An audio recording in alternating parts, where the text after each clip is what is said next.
tibuok kalibutan.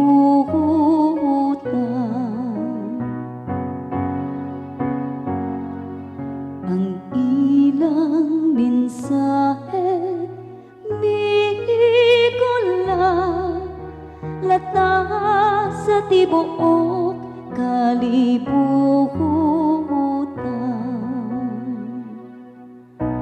Ang mga langit nagpadaya sa himaya sa Dios, ug ang kahitasan nagsangyaw sa buhat sa iyang kamot.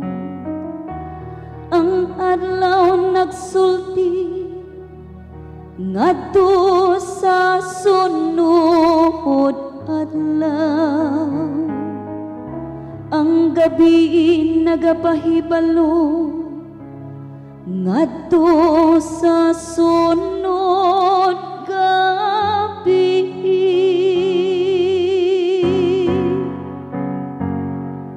Ang ilang mensahe migula lata sa tibuok kalibutan.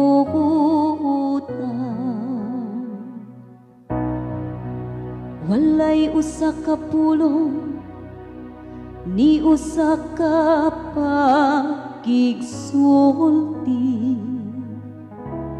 kansang tingog wala madungo.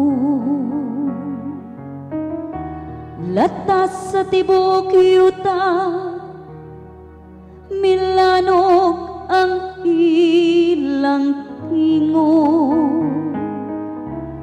ug hangtod sa kinatumyan sa kalibutan miabot ang ilang mensahe. Ang ilang mensahe migula lata sa tibuok